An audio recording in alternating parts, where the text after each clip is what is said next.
This is as banter as it gets. No, it's not an early April Fool's joke either. We have signed a goaler from China in a 6-month loan deal with an option, ladies and gentlemen, to buy. What the hell is going on with this great football club? It shows how far we've fallen since Alex Ferguson left Manchester United. Our fans would take any old shite and acclaim it as the best in the world. His claim to fame is his partnership with Troy Deeney at Watford. Why didn't we just go the full hog while we were at it and buy Troy Deeney so they can rekindle their partnership?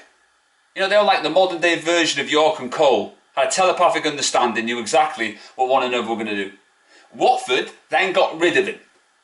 Now, Troy Deeney will give him a huge recommendation only because they're mates. The same with Bruno Fernandes, Ronaldo, Nani, and Bernardo Silva, and Ighalo. Only because you're mates with him, you're going to praise him. So obviously you're going to say he's been successful in the Premier League. But this signing just takes the biscuit. It really, really does. We used to have standards years ago at this club, but because of Ole Gunnar Knobhead as our manager, we're going nowhere. He might be your legend, but he's no legend of mine. So you can keep him as far as I'm concerned. Every time we lose a game, he's like a Cheshire cat. Like the cat that got the cream, yeah, the glazer's cream, all over his face. Like a bloody facial. I mean, this is just as banter as it gets, isn't it? I mean, seriously. This is not a signing Manchester United should be making. There's no pros to this signing. There's just ultimate cons all the way round.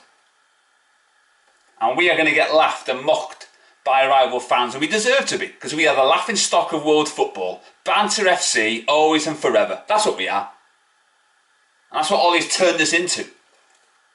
You know, no wonder actually you want to go to Inter Milan, because he probably will lift the Scudetto aloft and maybe win a cup as well. We're not going to win anything under Ole Gunnar Knobhead. It ain't going to happen.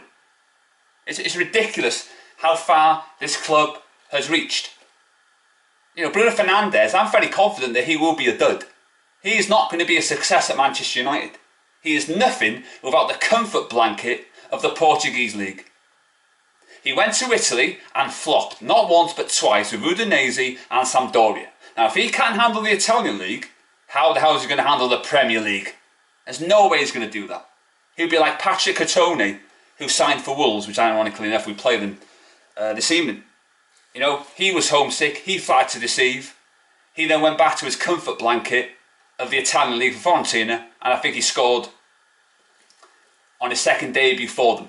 So this signing is not going to work out. And I tell you now, right, Top Reds can stop playing those games that he needs time to settle in. I'm not having that.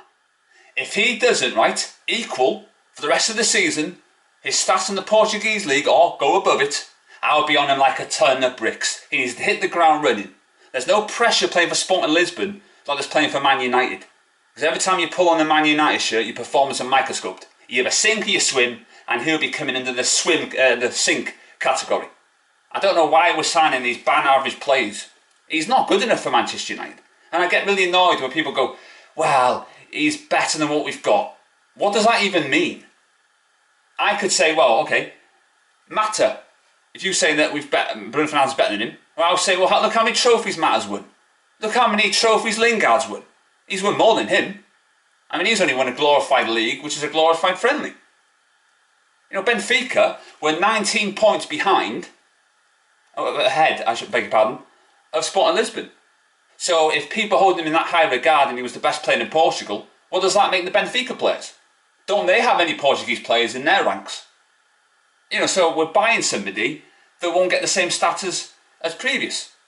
So I don't see this working out. He's going to be another dud to add to the ever-growing list post-Alex Ferguson. And everybody's lapping it up. Well, I won't be. My standards by these top reds will not be lowered. They're the ones lowering your standards, not those up above. Because when's the last time we heard from Ed Woodward verbally? The same with the Glazers. But we hear these top reds every single time, trying to con you into thinking that Ole Gunnar Solskjaer is going to be successful. We're not going to win anything under this knobhead. It's like a spare part at a wedding. Most of the drivel that comes out of his gob is made up because he missed his call as a journalist. And Bruno Fernandes, he's not Pele reincarnated. He's a bang average player, and that's what we've done. Shopping in the bargain basement. And everybody's laughing at us. From here to Kingdom Come. As we are banter, well and truly. This signing is not, two signings are not going to make a blind bit of difference, because Ole Gunnar Solskjaer's negative tactics and managerial style will still be there. It's not going to disappear, it's not going to evaporate. We're going to be seeing it in front of our very eyes every single fucking week. And he's going to be at this club next season now. You can forget about getting a top class manager in. We've got a bloody novice as a manager now, and still. We've got a middle of the road manager, and we've got a run of the mill manager. And put those all together, and you've got a recipe for disaster. And this is not going to turn out well at all. And I hope we don't get top four. Chelsea, I hope they beat Leicester today. So come on, Lampard, help us out.